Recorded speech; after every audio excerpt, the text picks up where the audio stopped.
하겠습니다. 출애굽기 33장 9절로 16절.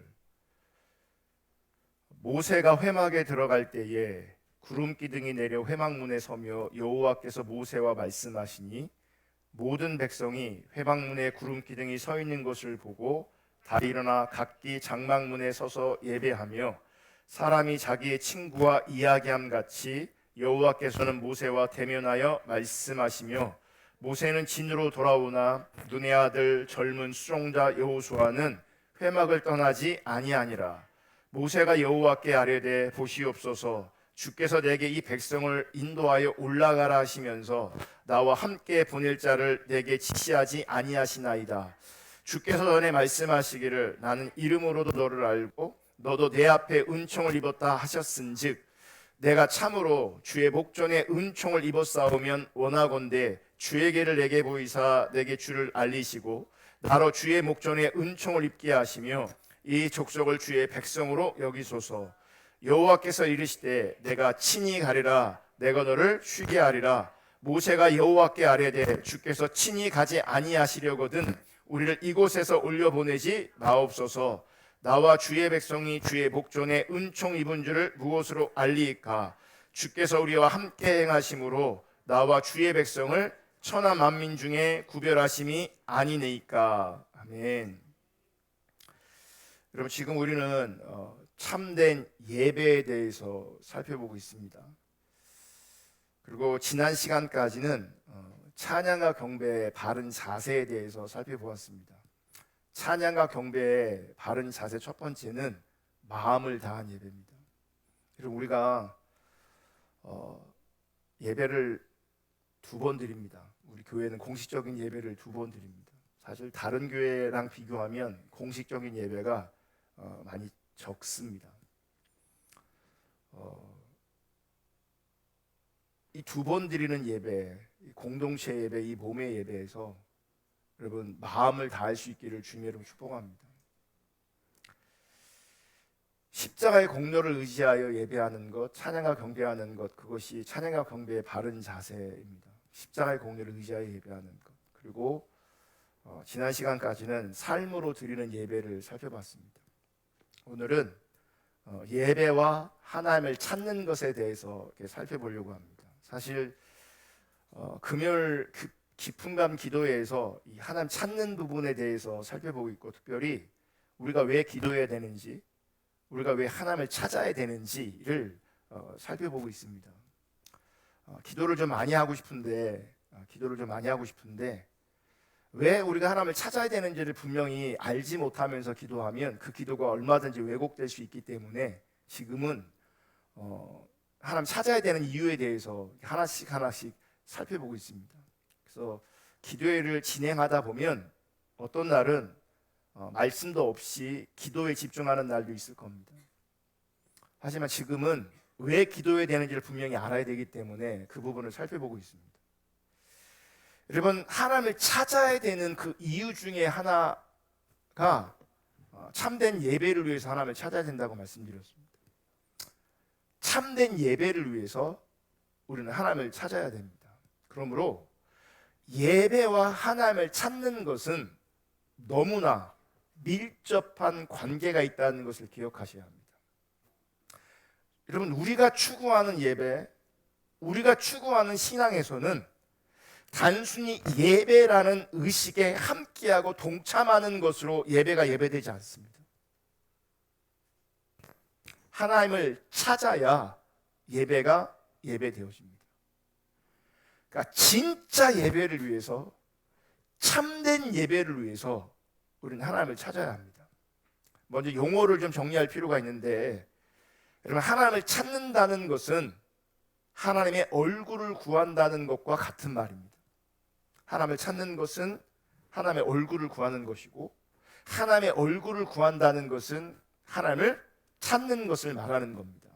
그럼 예배는 뭐냐? 예배는 하나님의 얼굴을 구하여 하나님께 나오는 것이 예배입니다.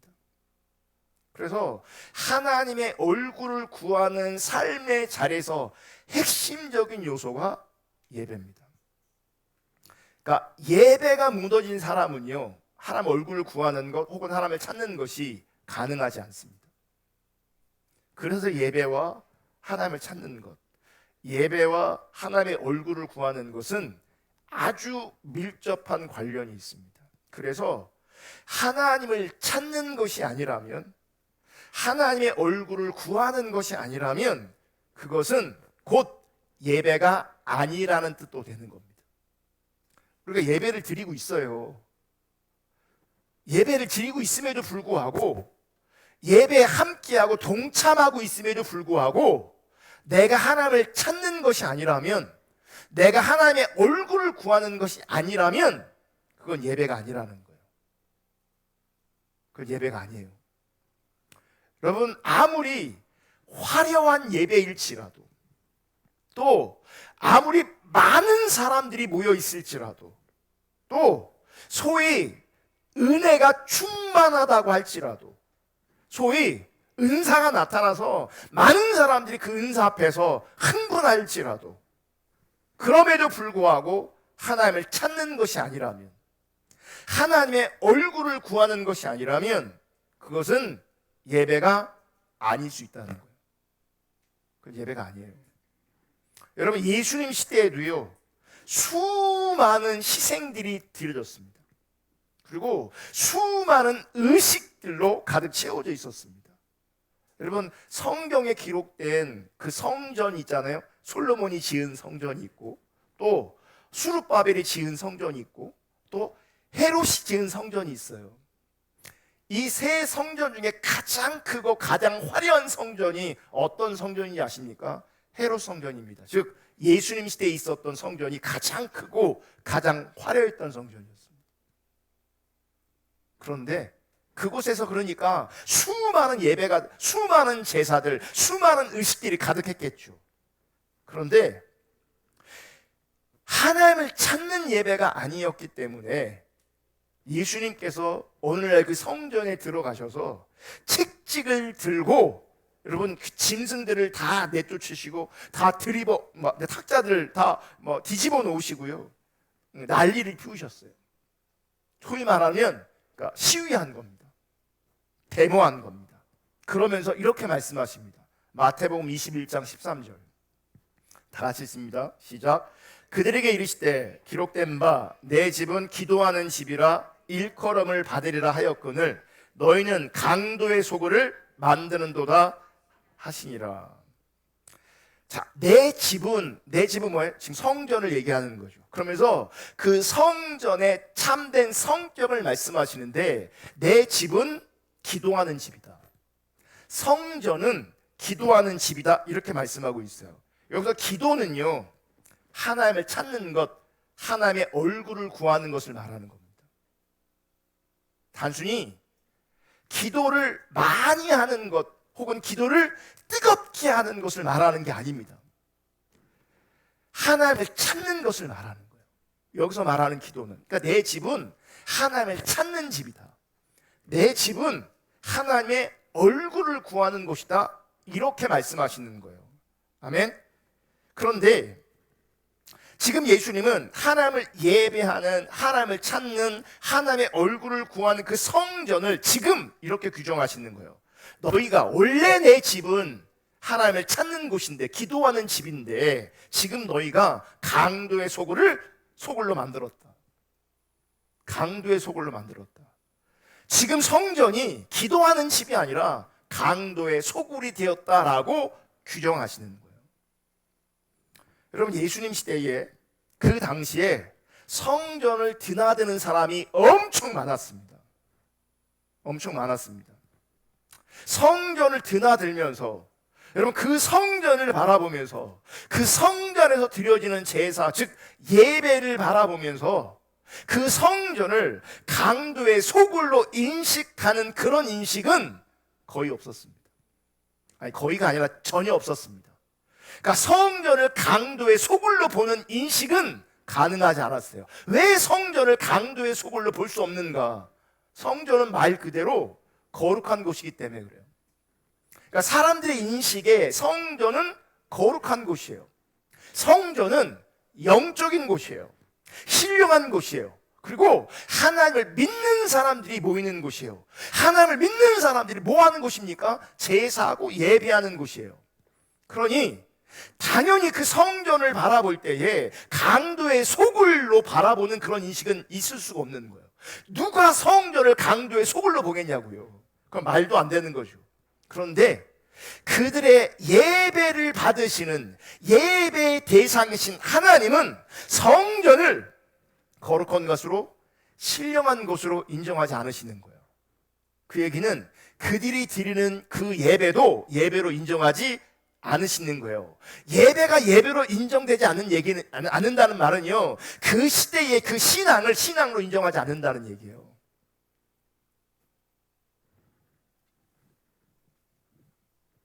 그래서 기도의 집을 너희가 강도의 소굴로 만들었다라고 말씀하시는 거예요. 여러분, 우리 시대도 마찬가지입니다. 수많은 사람들이 모일 수 있습니다. 은혜가 있는 화려한 예배 의식으로 하나님께 예배할 수 있습니다.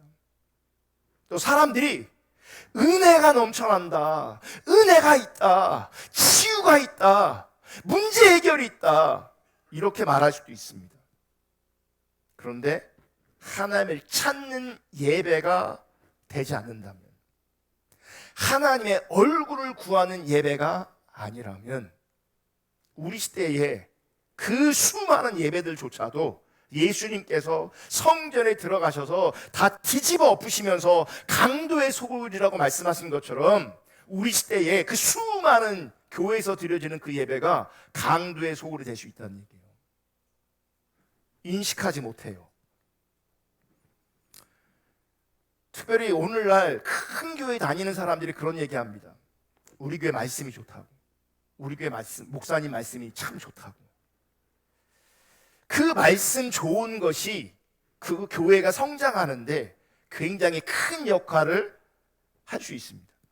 그리고 실제 큰 역할을 하기도 합니다. 문제는 아무리 말씀이 좋아도, 그래서 그 안에 예배드리는 회중들이 우리 목사님 말씀이 너무 좋다고, 은혜가 된다고 아무리 얘기해도요, 그 예배 가운데 하나님을 찾는 예배가 아니라면, 하나님의 얼굴을 구하는 예배가 아니라면, 여러분, 그 말씀 좋음이 그 수많은 사람들이 모여 있는 것이 하나님 앞에서 아무런 의미가 없는 것입니다.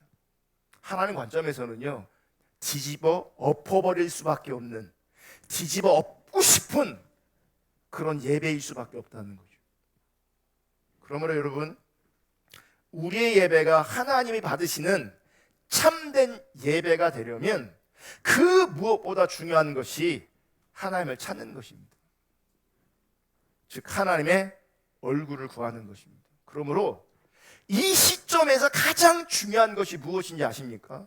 아, 예배는 하나님을 찾아 나오는 것이구나. 아, 예배는 하나님의 얼굴을 구하는 것이구나. 동의하는 것에 있지 않습니다.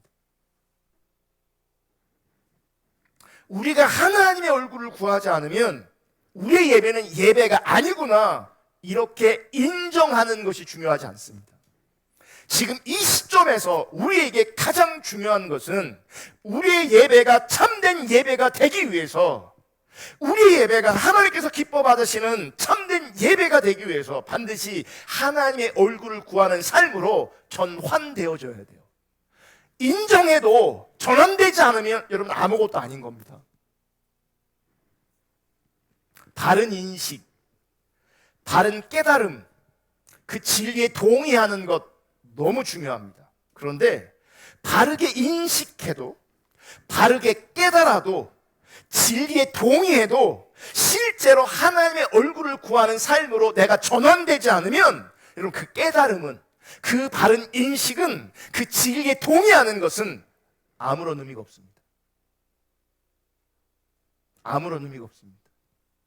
전환돼야 의미가 있는 겁니다. 여러분이 우리 교회도 신앙생활하면서 우리 목사님은 십자가 복음만 전해, 우리 목사님은 정말 바르게 전하시는 분이셔, 은혜가 있어, 아무리 얘기해도요, 여러분이 하나님의 얼굴을 구하는 삶으로 전환되지 않으면 여러분 아무것도 아닙니다. 하나님 앞에서 바른 인식이 나를 구원하지 않습니다. 바른 깨달음이 나를 구원하지 않습니다. 진리에 동의하는 것 자체가 여러분 나를 구원하지 않습니다. 제가 목회하다 보니까 종종 이런 얘기를 들을 때가 있어요. 설교 끝나면, 예배 끝나면 찔린대요. 설교를 들으면 찔린대요. 마음이 무겁대요. 특별히 우리 교회는 그런 현상을 가진 사람들이 되게 많습니다. 그래서 예배 끝나고 얼굴이 환해지는 사람들보다는 이런 사람이 훨씬 더 많은 것 같아요. 교회 일주일에 한 번 어렵게 살다가 오면 위로를 주고 힘을 주고 해서 막 좀 격려하고 위로하고 그러지 않겠냐, 그게 교회의 역할이지 않냐, 뭐 그렇게 원하는 사람도 있는데, 원하는 사람도 있거든요. 근데 저는 그 요구에 전혀 부합하지 않습니다. 부합하지 않는 것 같습니다. 그래서 어떤 사람은 지금은 밥을 못 먹지만 예배 끝나고 우리 밥 먹잖아요. 그러니까 밥맛이 뚝 떨어진대요. 왜 그러겠어요? 찔리니까. 말씀을 들으니까 고민되는 거예요. 그러니까 그렇게 강력하게 말했는데 예배 끝나자마자 꼴짝 가갖고 밥 맛있게 먹어 막 생각이 없는 사람이에요. 정말 생각이 없는 사람들이. 그러니까 제대로 말씀을 들으면요, 내가 얼마나 하나님의 기준에 떠나 있는 게 보이면 무슨 밥맛이 나겠어요. 사실은 뭐가 기쁘겠어요. 뭐가. 그러니까 고민되는 게 맞는 거죠. 찔리는 게 맞는 거죠. 저는 좋은 현상이라고 생각합니다. 하지만 찔리기만 한다면, 찔리긴 했는데 여전히 지난날의 신앙과 삶을 여전히 살고 있다면, 여러분 그 찔림은 무슨 의미가 있냐고요. 그 고민은 무슨 의미가 있냐고요. 여전히 지난날의 삶을 살고 있다면 그 바른 메시지는 무슨 의미가 있냐고요. 여전히 지난날을 살고 있다면 은혜 받은 게 무슨 소용이 있냐고요. 여러분, 우리가 하나님의 얼굴을 구하는 삶으로 전환되지 않으면 우리의 삶과 예배는 분리되는 것을 말하는 겁니다. 지난 시간에 삶으로 드리는 예배를 살펴봤잖아요. 여러분, 주님을 따라가는 건요, 마음만 따라가는 게 아니에요. 몸과 마음이 같이 따라가는 거예요. 그래서 마음이 있는 곳에 반드시 몸이 있어요. 그러니까 몸이 없다, 마음이 없는 거예요. 똑같은 얘기예요. 몸이 안 가 있으면 마음이 없는 겁니다. 여러분, 마음이 있으면 몸 반드시 가게 돼 있어요.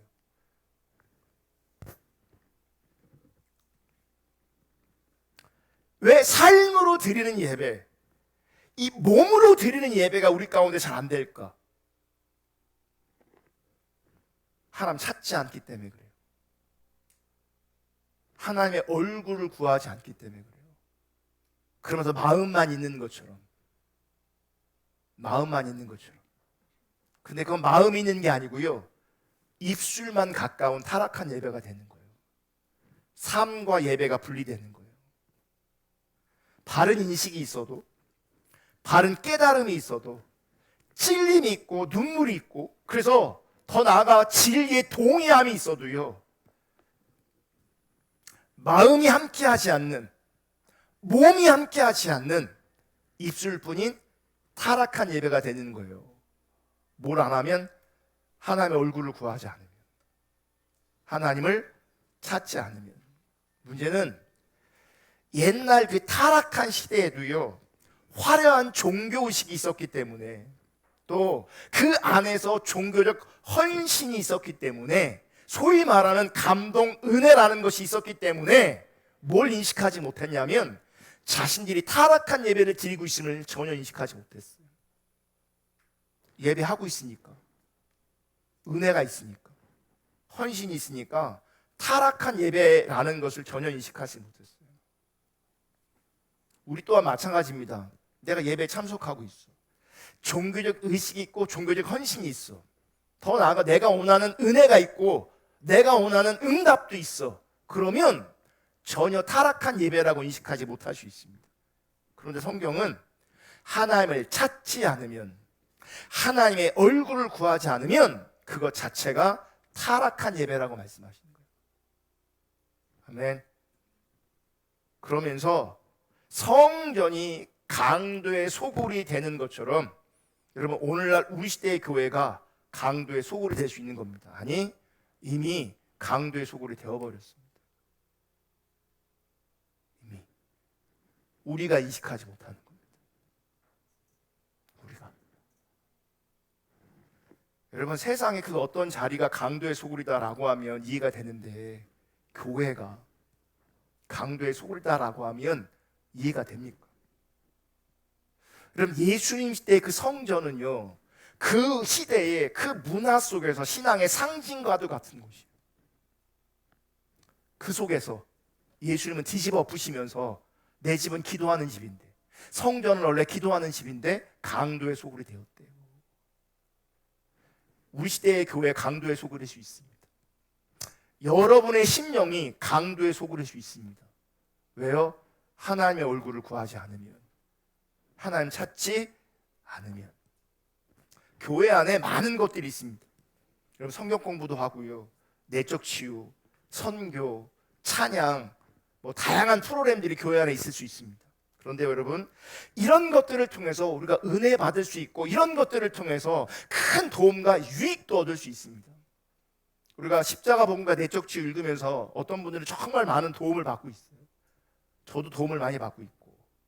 그런데 여러분 하나님의 얼굴을 구하는 삶으로 전환되지 않으면요 내적 치유하면 뭐합니까? 선교하면 뭐합니까? 찬양을 통해서 은혜 받으면 뭐합니까?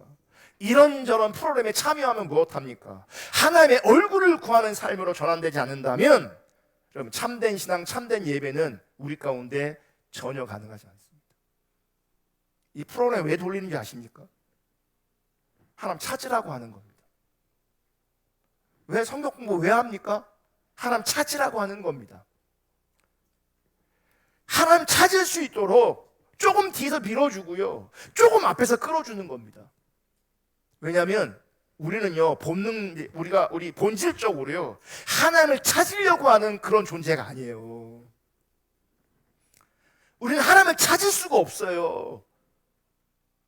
하나님 찾으라고 하는 거예요. 근데 하나님은 찾지 않고 성경 공부 안에 갇혀 있어. 하나님은 찾지 않고 내적 치유 안에 갇혀 있어. 사역에 갇혀 있어. 음악에 갇혀 있어. 그 참된 예배 될 수가 없어요. 참된 신앙이 될 수가 없어요. 그래서 지금 이 시점에서 우리 가운데 가장 중요한 것은 저와 여러분은, 우리 모두는 반드시 하나님의 얼굴을 구하는 삶으로 전환해야 돼요. 인정하고 동의하는 수준이 아니라 전환해야 돼요. 전환될 수 있기를 주님의 이름 축복합니다. 여러분 하나님의 얼굴을 구하는 삶으로 전환한다는 것은 어떤 것을 의미하냐면 우선적으로 하나님의 손을 구하는 삶에서 하나님의 얼굴을 구하는 삶으로 전환되는 것을 의미하는 거예요.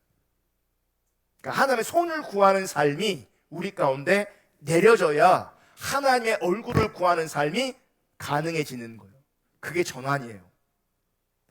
그러니까 은혜 받고 내적 치유하고 성경 공부하고 뭐 별걸 다 해도 하나님의 손을 구하는 자리에 있으면 하나님의 얼굴을 구하는 삶으로 전환될 수가 없는 거예요. 전환되려면 하나님의 손을 구하는 삶이, 하나님의 손을 구하는 신앙이 우리 가운데 내려져야 돼요. 왜 그러냐면 하나님의 손을 구하는 신앙에서는요 여러분 하나님과 친밀한 교제가 가능하지 않아요. 하나님과 친밀한 교제가 가능하지 않아요. 하나님과 친밀한 교제가 가능하지 않으니 하나님께서 기뻐하시는 참다운 예배를 드리는 것이 가능하지 않게 되어지는 거예요. 그럼 하나님의 손을 구하는 게 뭐냐? 여러분 하나님의 손을 구하는 삶의 그 모델이 누구냐면 광야 이스라엘 백성들이에요. 제가 금요일날 설교 중에 이런 말을 했습니다. 하나님께서 우리 가운데 허락하시는 것 중에, 그러니까 우리가 당하는 어려움이 있다면, 환란이 있다면 둘 중에 하나다. 징계와 심판. 심판은 왜 주어져요? 죄 때문에 주어지는 거예요. 여러분 죄에서 벗어날 수 있기를 축복합니다. 죄에 죄를 더하고 있다.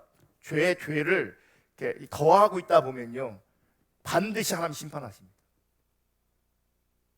심판하지 않으신다. 그건 이방인인 거예요. 그냥 내버려 두시는 거예요.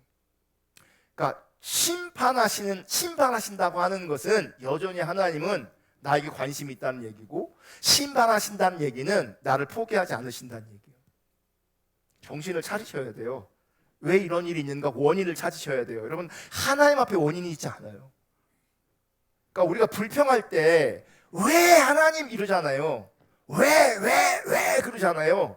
그럼 이거 왜 이렇게 표현하는 줄 아십니까? 원인이 나한테 있는 게 아니고 하나님 앞에 있다고 하는 것이 왜 이렇게 나오는 거예요. 왜? 하나님 앞에 왜 이러고 있으면 원인을 전가하고 있는 거예요. 하나님 앞에.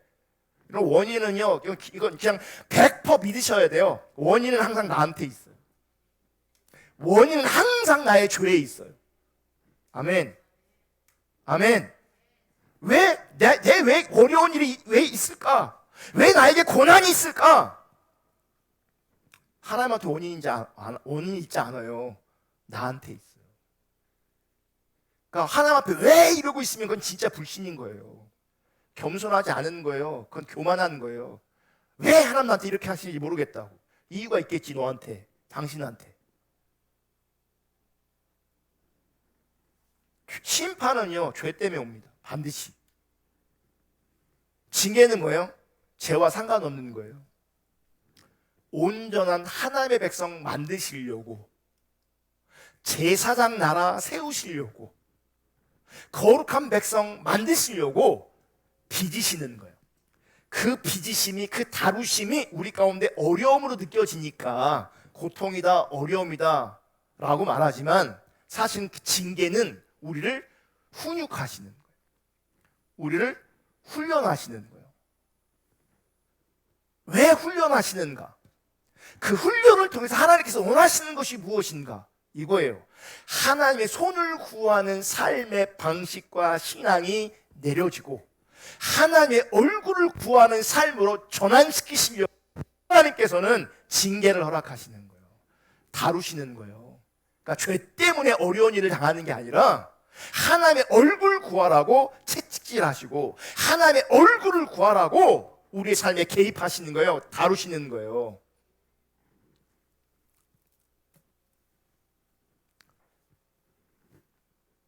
그럼 하나님의 손을 구하는 게 뭐냐?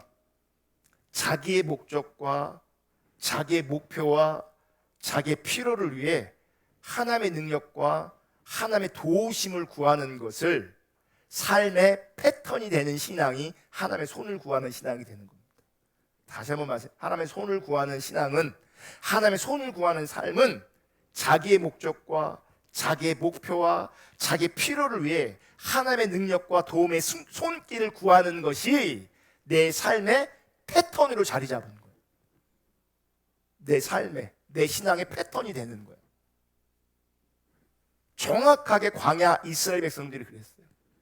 먹을 것이 없으면 먹을 것을 달라고 하고, 마실 것이 없으면 마실 것을 달라고 하고, 고기가 먹고 싶으면 고기를 달라고 하고, 위기가 닥치면 그 위기에서 건져내 달라고, 문제를 만나면 그 문제를 해결해 달라는, 정확하게 자기들의 필요와 처지에 따라서 하나님의 능력과 하나님의 도움만을 구하는 것을 하나님의 손을 구하는 삶이라고 말하는 겁니다. 이렇게 얘기하니까 어떤 분들은 그러면 도움을 하나님께 구하면 안 되냐, 필요를 구하면 안 되냐, 그런 말 하는 게 아니에요. 우리는 하나님의 자녀이기 때문에, 우리는 연약한 부분이 분명히 있기 때문에, 우리가 한계가 있기 때문에 여러분 다양한 자리에서 하나님의 도움을 구할 필요가 있습니다. 도움을 구하지 말라고 하는 게 아니에요. 아프면 아프다고 해야지, 목마르면 목마르다고 해야지. 그거 자체가 문제가 아니라 우리의 필요와 목적을 위해서 하나님의 도움과 능력을 구하는 것이 우리의 삶의 패턴이 되어지는 것, 하나님의 도움과 능력을 구하는 것이 우리 신앙생활의 주된 목적이 되는 것, 하나님의 도움과 능력을 구하는 것이 우리가 구하는 주된 것이라면 이것은 전적으로 타락한 하나님의 손을 구하는 거라는 거예요. 그러니까 여러분, 기도하러 나와서 하나님의 길, 하나님의 의증, 하나님의 뜻, 이런 거는 전혀 마음이 실리지도 않아. 그러니까 그러니까 들은 건 있으니까 하나님 알고 싶어요. 당신의 뜻은 뭡니까? 몇 마디 이렇게 고백할 수 있을지 몰라도 마음이 전혀 실리지 않아. 그리고 이제 배운 건 있으니까 몇 마디 그렇게 해놓은 다음부터는 하나님 이것도 필요하고 저것도 필요하고 이것도 필요하고 저것도 필요하고 막 이루고 있으면 그게 주 목적이라면 그게 손을 구하는 삶이라는 거야. 내 필요가 있죠.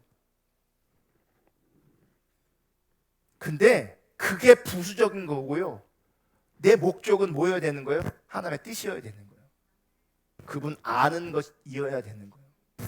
근데 이거는 뭔지도 몰라. 그러니까 십자가 복음을 가르치면 이제 많은 사람들이 갈등하는 게 그거예요. 그전에는 본능적으로 또 교회가 타락했기 때문에 기복신앙 관점에서 부르짖어라 하나님 응답하실 거다. 그래서 그 부르짖지 안에 뭐가 있어요? 내 뜻, 내 목적이 항상 있었어요. 기도를 많이 하든 작게 하든 항상 그거였어요. 5시간 기도하면 뭐해? 그것만 하는데. 밤새 기도하면 뭐해? 그것만 하는데. 그게 하나님 손을 구하는 거라고요. 그러다가 하나님의 얼굴을 구하는 걸 배워요. 신앙의 본질을 배워요. 그러면 자기 필요를 구하는 건 죄 같아. 그러면 안 될 것 같아. 그러니까 입 밖으로는 꺼내진 않아.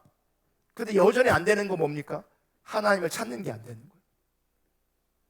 그러니까 옛날에는 자기 거라도 막 쏟아내니까 시원이라도 했는데 이게 안 되고 하나님 얼굴을 구하는 것도 안 되니 기도만 하면 이제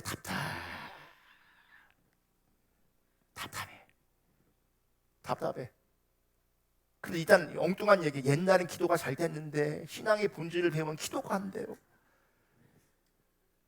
신앙에 문제가 있는 건 모르고요. 자기가 기준되니까요. 판단도 잘못하고 있는 거예요. 당연히 안 되지. 하나님 모르는데. 당연히 안 되지. 여전히 하나님의 손을 구하고 있는데. 안 되지. 졸리기만 하지. 그러니까 어떻게 해요? 옛날로 돌아가는 거죠. 이렇게 돌아가는 거예요. 돌아가요. 그래서 이런 사람도 있어요. 신앙의 본질을 따른 기도도 안 되지, 찔리게만 하지. 그러니까 불편하잖아요.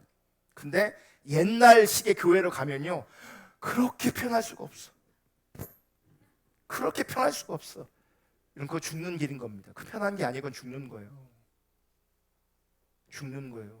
여러분, 암 수술하면 수술해야 돼요. 배 째야 돼요. 피를 흘려야 돼요. 꼬매야 돼요. 수술 안 하잖아요. 그렇게 편할 수가 없어요. 그럼 죽는 거예요.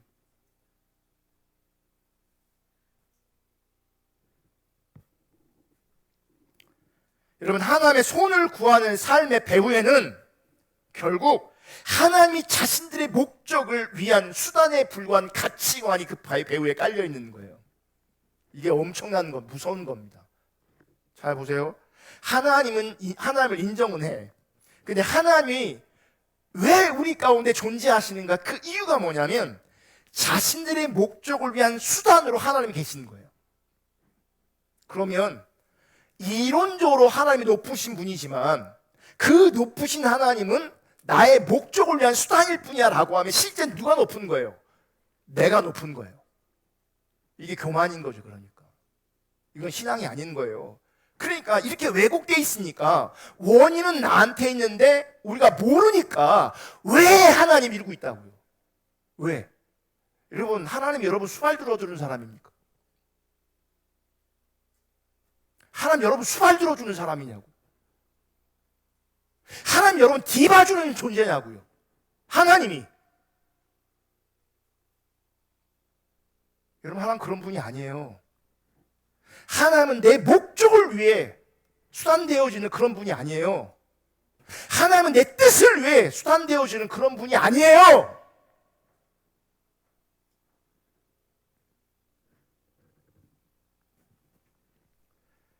이렇게 하나님의 손을 구하고 있는데, 자신들의 목적을 위한 수단으로 하나님을 삼고 있는데, 여러분 이런 자리에서도요, 표현적으로는요, 하나님을 하나님이라고 부릅니다. 그리고 하나님을 존중한다고 얘기합니다. 그런데 실제 그들의 삶에서는요, 하나님은 그들의 목적과 그들의 목표를 위한 수단일 뿐이에요. 그러니까 하나님을 하나님의 손을 구하는 자리에서는요, 하나님을 경외한다라는 개념이 같이 갈 수가 없어요. 도리어 하나님은 내 뜻을 위한 수단이기 때문에 경외하는 존재가 아니라 가벼운 존재예요. 그리고 막 해도 되는 존재예요. 그래서 막 하나님 앞에 승질도 부려 막 왜 이러면서. 여러분, 하나님 그렇게 만만한 분이 아니에요. 그 하나님 그렇게 작은 분이 아니에요. 뭘 몰라서 우리가 그러는 것이. 정말 몰라서 그러는 것이. 그럼 하나님이 절대 우리가 하나님이 가볍게 여길 분이 아니라는 걸 기억하셔야 돼요. 절대 그분은 가벼운 분이 아니에요. 예를 들면 쉬울 거예요. 한 자녀가 있어요. 당연히 그 자녀는 부모에 대해서 아버지, 어머니라고 부릅니다. 그런데 그 자녀에게 있어서 부모는 그냥 자기의 필요를 채워주는 존재예요. 필요를 채워주는 존재. 그래서 어떤 필요가 생기면 부모한테 와서 돈을 달라고 합니다. 돈 달라고 해요. 돈을 주면 그는 바로 돌아가 버려서 자기가 원하는 인생을 살아요. 자기가 원하는 일을 해요. 부모는 원하는 게 뭔지 압니까? 부모와의 교제. 부모의, 그러니까 부모의 바른 관계. 그래서 그 부모의 마음, 부모의 의중을 알기를 원하는데 이놈의 새끼는요, 그거에 관심도 없습니다. 부모의 마음, 부모의 우중, 이런 거 관심도 없습니다. 뭐만 필요해요? 자기 필요, 자기 목적. 필요가 생기면 찾아가서 뭐 하는 거예요? 돈 요구하는, 돈 달라고 하는 거죠. 돈 떨어지면 다시 부모한테 와서 돈을 달라고 합니다. 그리고 필요가 있을 때는 그 돈을 받아내야 되기 때문에 돈을 받아내기 위해서 부모한테 잘합니다. 아부도 떨고 막 이렇게 잘합니다. 근데 돈이 주어지면 계속 떠납니다. 자기 인생을 삽니다. 그냥. 그러니까 부모가 가만히 보니까 돈만 계속 주다 보면 안 될 것 같아. 사람이 안 될 것 같아. 그래서 이제는 돈을 안 줍니다. 돈을 안 줍니다. 여러분, 자녀한테 돈 주는 거 망치는 일입니다. 우리는 이 타락한 본성에 매여 있어서 뭐라 막 해주려고 하는데요. 사실은 그 하나님의 기준을 따라 하셔야 합니다. 돈 주는 거 자식 망치는 겁니다. 자식 망치는 겁니다. 그래서 외국 사람들은요, 미국 사람들은요, 신앙이 좋은 사람들은요, 유산 자식한테 안 줍니다. 하나님께 드립니다. 그 얘기는 교회한테 바친다는 얘기입니다. 기부한다는 얘기예요. 교회, 사회. 돈이 사람 망쳐요. 그래서 가만히 보니까 돈 주면 안 될 것 같아. 그래서 안 줘. 그랬더니 자녀가 돈 달라고 아침 저녁으로 돈 달라고 떼를 씁니다. 그래도 안 주니까 일주일씩 데모합니다. 그러니까 날짜를 정하는 거죠. 일주일, 20일, 40일 이렇게 날짜를 정해놓고 데모하는 거, 돈 달라고. 그렇게도 필요를 채워주지 않으니까 이제 밥을 굶어요. 돈 안 주면 내가 굶어 죽겠다고. 그래서 돈을 주면 이내 돌아가서 자기 인생을 그냥 살아요. 만약 우리에게 이런 자녀가 있다, 행복할까요? 힘들겠죠. 늘 근심거릴 겁니다. 늘 고민거릴 겁니다. 그런데요, 우리 시대의 많은 신앙인들이 하나님 앞에 이렇게 합니다. 그러니까 필요만 생기면, 필요가 있으면 하나님 앞에 나와서 필요를 구해요. 그 필요를 채워지면 하나님 없이 자기 인생을 살아요. 안 들어줘. 어떻게 합니까? 작정 기도하죠. 일주일씩, 20일씩 작정 기도해. 그래도 안 들어줘. 철야 기도해. 그래도 안 들어줘. 금식 기도해. 들어달라고.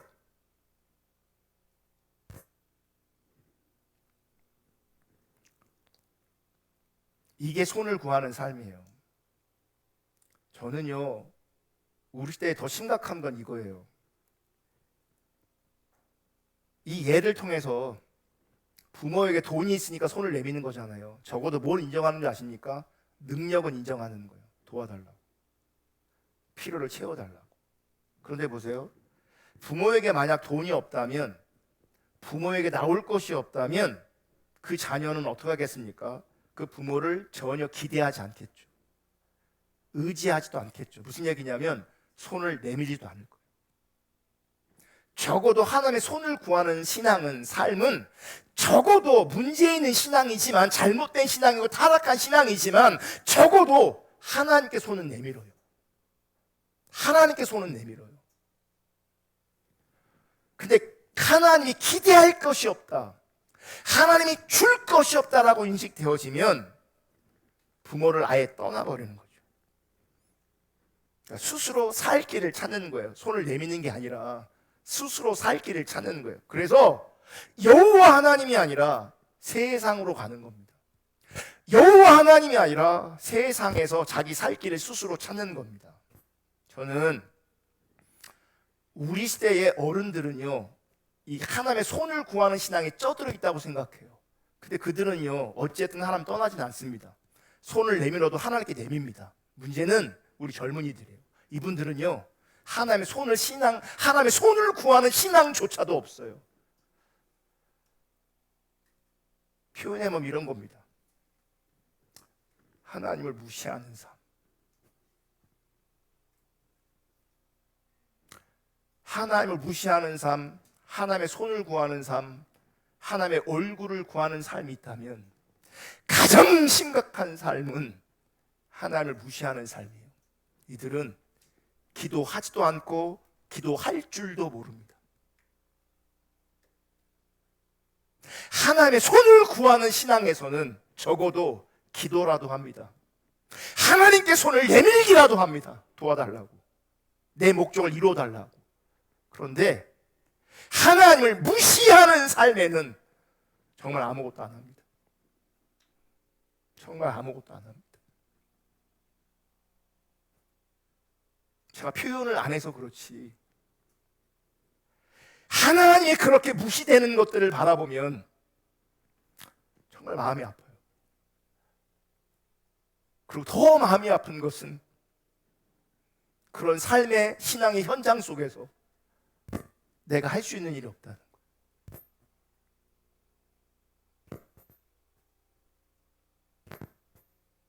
근데 기억하십시오. 하나님의 얼굴을 구하는 삶이 아니라 하나님의 손을 구하는 삶이 참된 신앙이 아니고 타락한 신앙이라면 거긴 징계와 심판이 따라올 것이고요. 하나님을 무시하는 삶이라면 더더욱 하나님의 징계와 심판이 따라올 겁니다. 저는 우리 젊은이들이, 내 자녀들이 하나님의 얼굴을 구하는 삶의 자리에 있으면서, 하나님을 무시하는 삶의 자리에 있으면서 징계받고 심판받는 그것을 원하지 않습니다. 하나님도 마찬가지지만 저도 마찬가지예요. 빨리 하나님의 얼굴을 구하는 삶으로 전환되셔야 합니다. 하나님 의지하지 않고 내 능력 갖고 살려고 한다는 것, 그게 이방인의 삶인 겁니다. 바알을 섬기고 세상을 섬기고 돈을 섬기는 겁니다.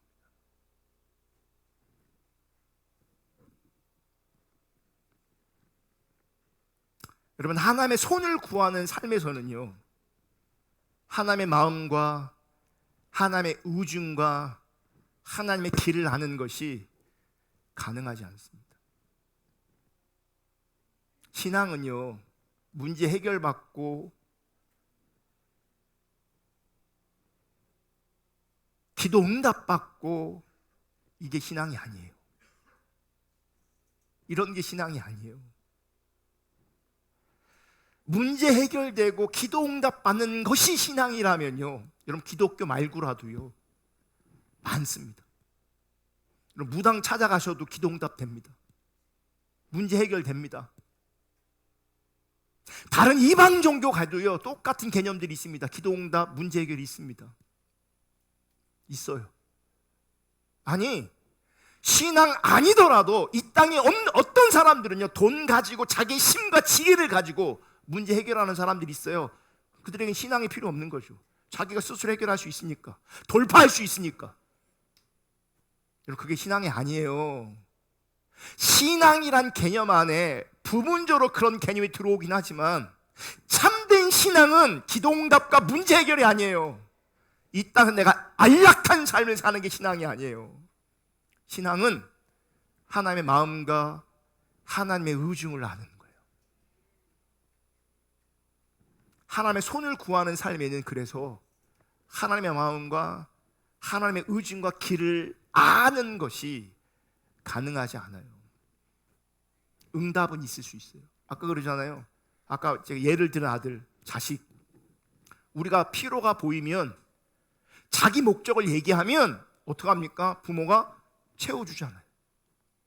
피로를 채워주잖아요. 피로를. 하나님도 그렇게 하셨어요. 이스라엘 백성들 40년 동안 그렇게 해주셨어요. 그들의 기도에 응답하셨고 그들의 피로를 채워주셨어요. 하지만 여전히 그들은 하나님의 손을 구하는 삶의 자리에 있었기 때문에 문제는 하나님의 마음을 몰랐어요. 하나님의 의중을 몰랐어요. 하나님의 길을 몰랐어요. 이게 하나님의 손을 구하는 삶의 가장 무서운 겁니다. 가장. 하나님의 의중을 모르는 것, 하나님의 뜻을 모르는 것. 그냥 자기 열정으로 신앙생활하면 그게 신앙생활인 줄 알아요. 자기 만족이 신앙생활인 줄 알아요. 자기 뜻과 목적을 이루는 것이 신앙생활인 줄 알아. 그게 신앙생활이 아닌데. 히브리서 3장 9절 10절 보겠습니다. 거기서 너희 열조가 나를 시험하여 증언하고 40년 동안 나의 행사를 보았느니라. 40년 동안 하나님의 능력으로 말미암은 하나님의 행사를 경험했어요. 하나님의 응답을, 하나님의 도우심을 경험했다고요. 10절 그러므로 내가 이 시대에 노하여 이르기를 그들이 항상 마음이 미혹되어 내 길을 알지 못하는도다. 뭘 몰라요? 하나님의 길을 몰라요. 여전히 자기 길을 구하는 거죠. 자기 목적만 구하는 거죠. 자기 문제 해결만 구하는 거죠. 하나님의 길은 모르는 채. 시편 103편 7절도 이렇게 말해요. 그의 행위를 모세에게 그의 행사를 이스라엘 자손에게 알리셨도다. 행위, 이건 길을 말하는 거예요. 하나님의 의중, 하나님의 뜻을 말하는 거예요. 하나님의 길, 하나님의 의중, 하나님의 마음을 모세에게는 보이셨는데 이스라엘 백성들한테 뭘 보이셨어요? 행사, 하나님의 능력, 하나님의 응답을 보이신 거예요. 다시 말하면 하나님의 길을 이스라엘 백성들은 전혀 알지 못했어요. 이스라엘은. 시간이 없어서 이것만 읽고 오늘은 마칠게요. 아직 좀 더 많이 남아있는데 끊어야 맞는 것 같아요. 더 하면 1시에 끝날 것 같아서. 그러면 시험 들잖아요. 하나님 얼굴을 구하는 사람이 시험에 안 되는데. 자, 시편 106편 13절부터 15절. 이거 왜 중요하냐면 여러분 하나님의 손을 구하는 사람들은 하나님의 마음, 하나님의 길에는 관심도 없어요. 오직 뭐만 관심이 있어요? 내 목적, 내 뜻, 내 필요만 관심이 있어요. 그러면 하나님께서는 그들의 필요와 그들의 목적을 들어줄 수는 있어요. 그건 우리 착각해. 내 기도를 들어주시니까, 내가 원하는 인생이 사라지니까, 내가 원하는 대학에 들어가고, 내가 원하는 직장에 들어가고, 내가 원하는 배우자를 만날 수도 있어요. 그러면서 간증할 수 있어요. 하나님께서 이런 은혜를 주셨다고 간증할 수 있어요. 근데 하나님의 얼굴을 구하는 삶이 아니라면 뭔가 하나님 도와주시고 채워주시는데 그럼에도 불구하고 심각한 것은 우리들의 영혼은 점점 더 죽어간다는 거예요. 볼게요. 13절 그러나 그들은 그가 행하신 일을 곧 잊어버리며 응답은 받는데 하나님의 능력은 경험되어지는데 그 행하신 일은 곧 잊어버리며 그의 가르침을 기다리지 아니하고 14절 광야에서 욕심을 크게 내며 사막에서 하나님을 시험하였도다. 그러니까 피로가 생기면 왜 하나님 그러다가 피로가 채워지면 감사해요 이러고 주님을 떠나요. 네. 그 더 큰 욕심을 내요. 그래서 하나님을 시험해요. 15절 그러므로 여호와께서는 그들이 요구하는 것을 그들에게 주셨을지라도 그들의 영혼은 쇠약하게 하셨도다. 여러분 우리는 하나님 뭔가 나한테 주시는 거 감사하다고 생각하거든요. 거기에 머물러 있으면 안 돼요. 거기에 길들여지면 안 돼요. 하나님이 내가 원하는 걸 주셔도요 문제는 우리들의 영혼이 점점점 쇠약해질 수 있다는 거예요. 이게 하나님의 손을 구하는 것의 심각성이에요. 자, 여기 제가 가진 주석에 이걸 이렇게 설명하고 있어요. 쇠약하게 이것은 시브리어로 라존으로 야위게하다 황폐하다는 등을 뜻하는 라자에서 나온 명사이다. 그러니까 보세요. 뭔가 하나님께서 응답하시는데, 뭔가 응답 주시고 문제가 해결되고 뭔가 잘 되는 것 같은데, 그런데 영혼은 야유어지고 영적 상태는 황폐해지는 거예요. 본문의 핵심은 그들의 영혼이 황폐하게 된 것이 하나님의 역사하심 때문이라는 데 있지 않다. 그러니까 하나님 앞에 원인이 있다는 거 아니에요. 그러니까 표현을 보면 하나님께서 그렇게 하셨다라고 돼 있는데 하나님이 그렇게 직접적으로 노골적으로 그렇게 하신 게 아니라는 거예요. 그러면서 이어서 이렇게 얘기해요. 오히려 본문이 의미하는 바는 매출하기를 원했던 그 욕망이, 문제는 그 욕망이에요. 그 자기 중심성이에요. 그 욕망이 그들의 영혼을 황폐하게 하고 야위게 만드는 결과를 낳았다고 하는 것이다. 여러분 기억하세요. 내가 뭔가 하나님 앞에 요구하고 있잖아. 하나님의 길, 하나님의 마음, 하나님의 의중을 모르니까 그걸 구하지 않을 거 아니에요. 하나님의 뜻, 하나님의 의중, 하나님의 목적, 이거 구하지 않을 거 아니에요. 그럼 뭐 구하겠어요? 내 야망 가운데, 내 욕심, 내 탐심을 근거해서 하나님께 뭔가 요구할 거 아니에요. 그렇게 요구하면 요구할수록 내 영혼은 황폐해진다는 거예요. 내 영혼은.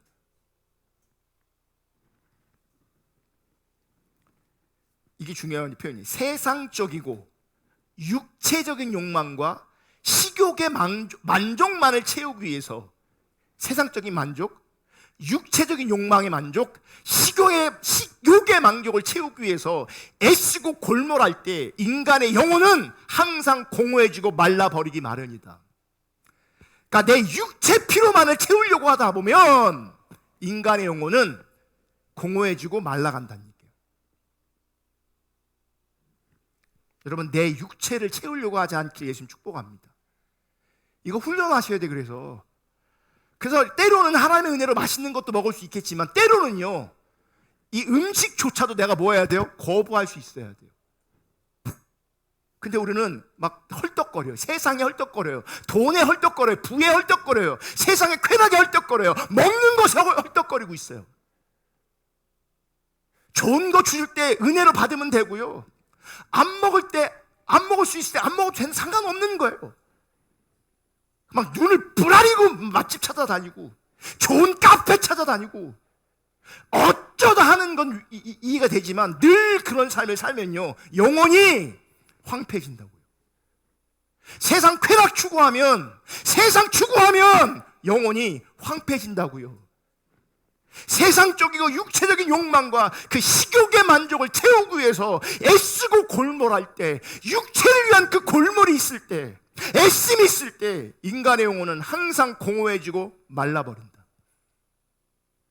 그럼 반드시 기억할 수 있게 축복합니다. 돈만 따라가잖아요, 영혼은 메마르게 돼 있어요. 쾌락 따라가면 영혼은 메말라가게 돼 있어요. 먹는 것 따라가면 영혼은 메말라가게 돼 있어요. 이어서 읽어드릴게요. 이건 제가 한 게 아니고 주석에 써 있는 거예요. 개인이든 공동체이든 일시적인 성공과 번영 따위에만 몰두할 때 하나님께 대한 전폭적인 신뢰를 잊기 쉽다. 즉 영적 축복과 특권의 가치를 망각하게 된다는 말이다. 땅 위에 사는 동안 육체를 입고 살기 때문에 육체가 필요로 하는 필수품을 구하는 것은 필연적이다. 그러나 그것 이상으로 도외시한 채 육적 필요만 구한다면 그는 결국 영적 패망을 보고 말 것이다. 망하는 겁니다. 영적으로 망하는 겁니다. 여러분 보세요. 사실은 원래 하고 싶은 얘기를 지금 하지도 못하고 좀 설교를 끝낼 건데, 1세대 이스라엘 백성들이 하나님의 얼굴을 구하는 삶으로 전환되지 않았기 때문에 가나안 땅에 못 들어가는 거예요. 근데 가나안 땅에 못 들어가는 그 자리에서 그들의 필요를 하나님이 다 채워주셨어요. 기억하세요. 우리 삶의 자리에서 분명히 다양한 삶의 모습이 있지만 이렇게 저렇게 나름은 하나님의 은혜가 있다고 많은 사람들이 고백할 겁니다. 우리 가운데 은혜가 있어요. 그런 부분에. 그래서 사라지고 있어요. 아멘? 아멘? 근데 그 사라지는 것으로 끝나면 안 돼요. 그 사라지는 것으로 만족하면 안 돼요. 제일 중요한 가난에 못 들어가요. 가난에 못 들어가요. 저는 이것도 경계해야 된다고 생각해. 그래서 소확행, 소소하지만 확실한 행복을 추구해요. 많은 사람들이 자기 욕심일 수 있어요. 자기 욕망일 수 있어요. 그 소소한 그 행복의 자리에서 벗어나지 못하는 거죠.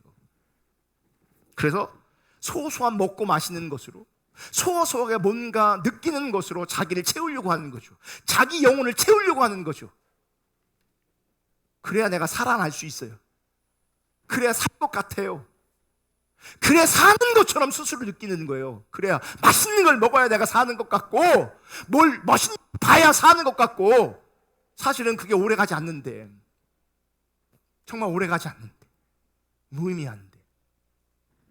여러분 정말 중요한 것은요, 우리가 하나님의 얼굴을 구하는 삶으로 전환되셔야 돼요. 안 그러면 영혼이 말라갑니다. 영혼이 황폐해집니다. 제가 아까 우리 시대의 젊은이들을 향해서 하나님의 손을 구하는 삶조차도 살지 못하는 그들의 심령 상태, 하나님을 무시하는 삶을 사는 그들의 심령 상태, 왜 그런지 아십니까? 이미 그들의 영혼이 쇠약해져 있어서 그래요. 하나님 찾는 게 안 돼요. 아니, 찾고 싶은 마음도 없어요. 마음도 없어요. 영혼이 이미 병들어 있어서 그러는 거예요. 절박하게 하나님의 은혜를 구하셔서 회개함으로 말미암아 하나님의 얼굴을 구하는 삶으로 반드시 전환될 수 있기를 주님의 이름으로 축복합니다. 찬양하고 우리 다음 주에 이어서 설교하겠습니다.